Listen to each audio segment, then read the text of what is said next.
Let's continue talking about what the Ravens did in the NFL draft. Our next guest, of course, one of the most popular media personalities in recent, maybe frankly in sports media history.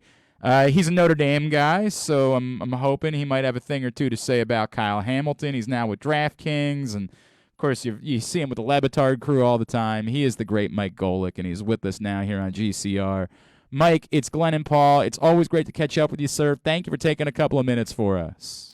Yeah, no problem at all, except this Kyle Hamilton kid from Notre Dame. I don't know anything about You don't know him anything at about all. this guy? You've never, No. nothing you can share about him whatsoever? Holy Nothing? smokes, I wasn't even sure who he was when you guys drafted him. I had to look him up.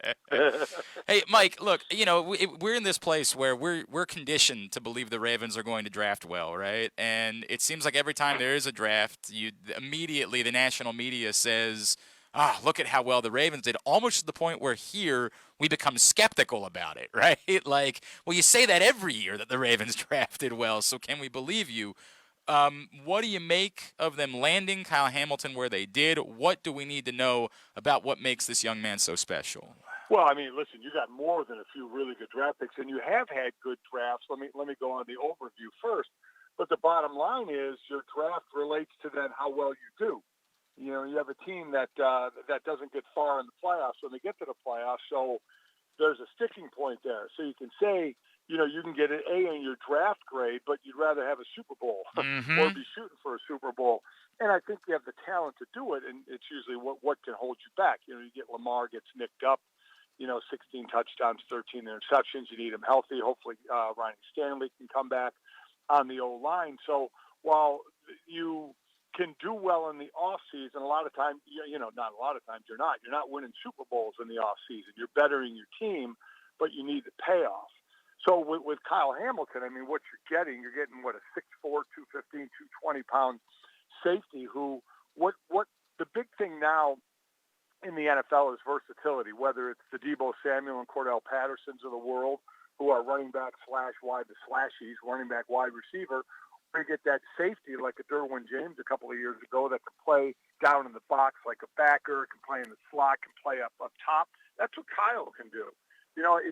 It's funny to me that Kyle gets the rating, and whatever you want to think of ratings, but then you run a 4.540 and all of a sudden everybody's, well, right. Hold it now. Right. I mean, it's the stupidest thing in the world.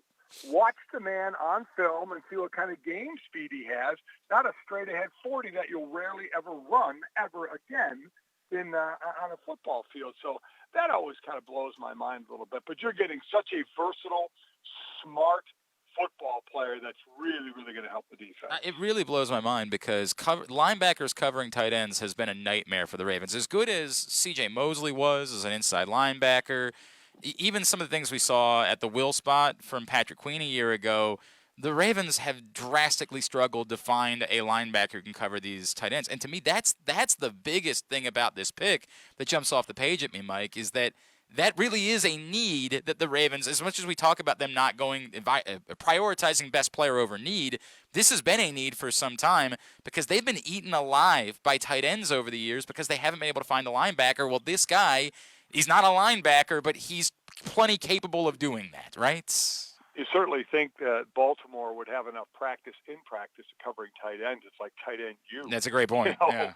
Anyway, that they would get the practice doing it. But yeah, listen, this has become a thing in the NFL. Again, that's another position where these tight ends are like wide receivers. They're attached to a tackle, they're in a slot, or they're out wide like a wide receiver. So they put pressure on a defense of who's going to cover me? Who are you putting on me? And as soon as you see that, you say, okay, is that a mismatch? Do I go right at it, or is it going to help me somewhere else on the field? So it is that, again, I talk about versatility.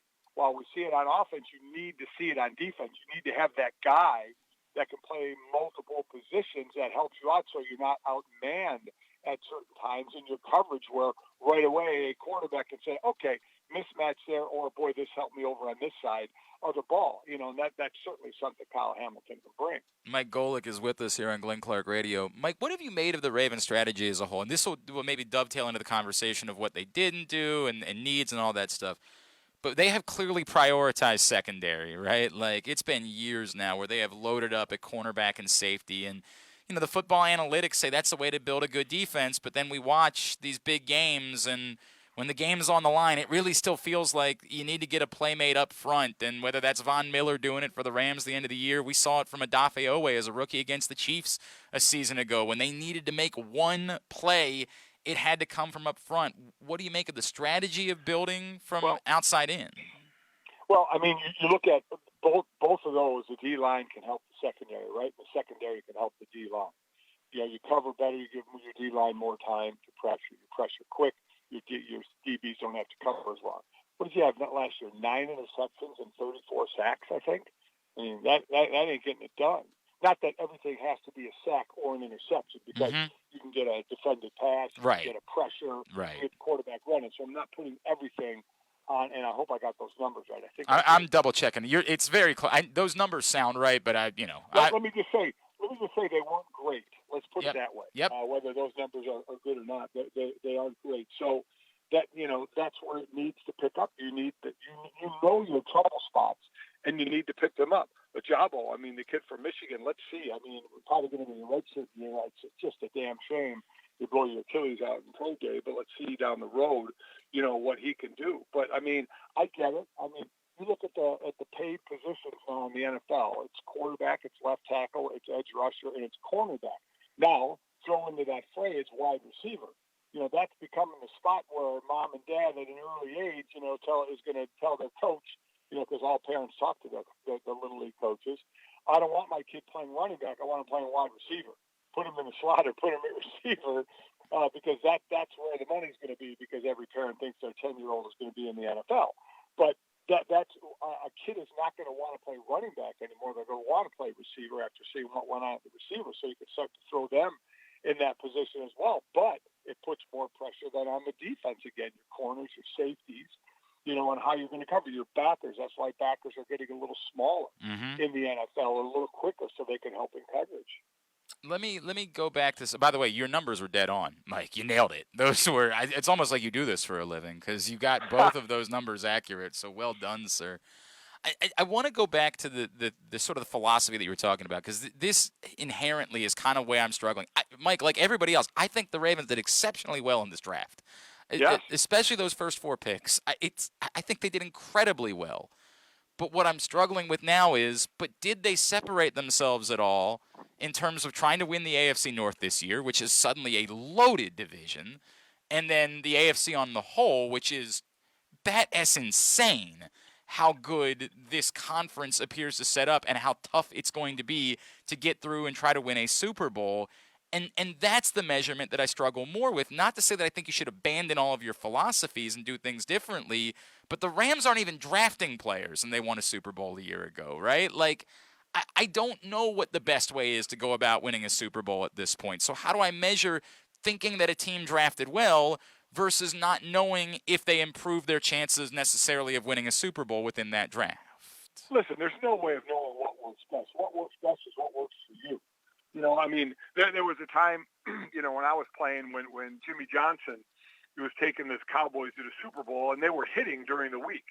So every coach was like, okay, this is the way you do it.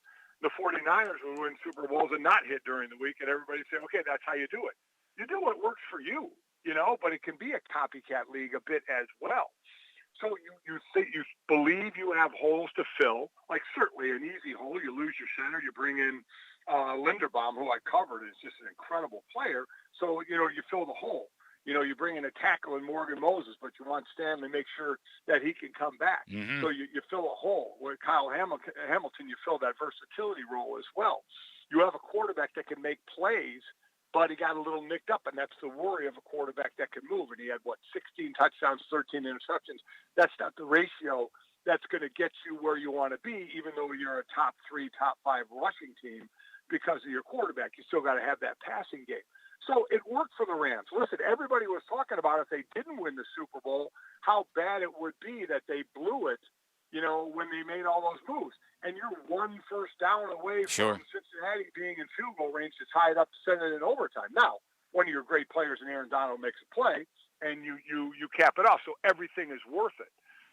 So it's hard to say which way works. All you can do And the Ravens have done it well. Like I said, with drafting is fill the holes where you think you have the needs. But until it pays off to a Super Bowl, off-season great, regular season, you'd rather flip it around. You'd rather come in and say, man, what an awful draft. All of a sudden, Baltimore's in the Super Bowl. Right. That's all that matters. Right. I mean, that's all that matters is getting to the big game. And that's what I keep struggling with. Mike, how will one of these AFC teams, is it just going to come down to who stays the healthiest? It's just so insane looking at this conference and how there are 5, 8, 10 teams that you look at and say they have a legitimate chance. Yeah, where Baltimore struggles in this area is you look at the AFC and you look at the top teams and you look at they can score points. That's where it's gone. Is teams are looking to score a lot of points, and you can have a great defense to try and slow that down. And so if I think Baltimore averaged 22 points a game last year, when the top teams are averaging in the low 30s. You've got to be able to score with these teams. So if they jump out on you, you got to have the ability to come back. And that's can be a thought with Baltimore. Do they have that ability without necessarily a great passing game when you're relying on your tight end, which he's a great tight end, but where's that big play?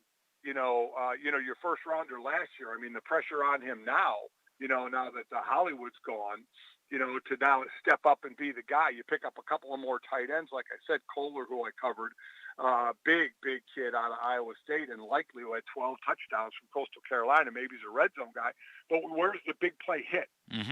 Where all the other teams you could talk about, you could look at a big play hit that they can get. Does Baltimore have that? Can they stay with the team who scores? Because it's an offensive league right now. That's the way it's all built right now. So you can slow down an offense. It's tough to stop an offense. And is Baltimore in position to score with these teams yet? It's a really good. And again, are they going to go back to what they did in 2019, where they're just going to try to run and protect possession? And that worked in 2019, but not to win a Super Bowl. And do we know that it can work to win a Super Bowl? And I don't know the answer to that question. It worked for Tennessee as well, right? Right. You have the leading rusher in Derrick Henry, but it gets you so far. And then you can't get over that last hump to get there. Because it's great to say we made it to the second round, we made it to the AFC or NFC championship game, we made it to the Super Bowl, but you want to get the payoff. You got to take that next step. And Tennessee was never able to do that with just a running game. It's tough to do with just a running game. You have got to have at least an above-average passing game to go along if you have a great running game. If you don't have a great running game, you better have a hell of a passing game that's going to get you somewhere. Mike, would you be, we talk about the receiver, would you be aggressive in trying to, call back to San Francisco, say, hey, guys, are you sure you don't want to trade Deebo Samuel? Like, would you be hell-bent on saying we've got to do this, or do you kind of have what you have? They didn't do anything offseason. Right. I mean, look at all the receivers that were out there. No doubt. Look what. And they knew they were trading Hollywood Brown, and they didn't do that. Well, exactly. And then look what Philly then does on draft day, getting A.J. Brown. I mean, from Tennessee. So there were wide receivers to be had, but then you had to pay them. So that had to happen. And you've got to pay Lamar at some point as well. So I don't know how that factored in, because you had a team in Tennessee that didn't want to trade Brown, so they traded him. You had a team in Kansas City that didn't want to pay Tyreek Hill as much as he wanted, so they trade him away. So you either have teams that will pay that amount or you trade your guys away. Now, Hollywood isn't in that category, but they need help at tight end. At wide receiver. And there was an offseason that had more than a few of them out there, and they didn't. I don't know if they tried that. I do not know. Maybe they did, but obviously they didn't get any of them. If they did, so they were out-aggressive by somebody else. And it feels like they're willing to try to let their young players have a chance, and we'll see, right? It could end up being the conversation we have at the end of the year that sank them, was that they weren't more aggressive at wide receiver. Mike, just if I could, Mike Golic for another minute or two here on Glenn Clark Radio. The team whose reality you think changed the most over the last couple of days was who? Well, I think the Jets did a really good job, and we see bad teams turn good. They can do it quickly. Now, again, to rely all that on rookies coming in is tough to do, but and maybe just not for next year, but they set themselves up in a pretty nice position. So I really like what they did. I think Atlanta had a nice draft as well. Now they're going to have to settle in on a quarterback. It'd be interesting. I think Desmond Ridder could have a shot over Marcus Mariota there. But getting Drake London in that first round, I think we've seen rookie tight ends come in and help more. I mean, rookie wide receivers come in and help more and more over the years. But the Jets, again, though, it's one of those things where they had a great draft and everybody is applauding them, but you talk to a Jet fan and they're almost like skittish about it. Don't tell us how great we did because we know how this ends up.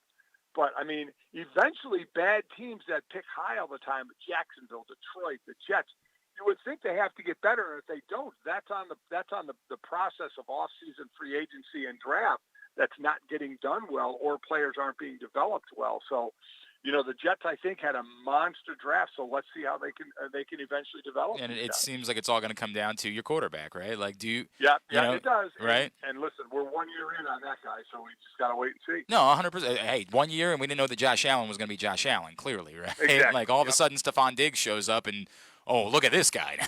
He's the best quarterback in football.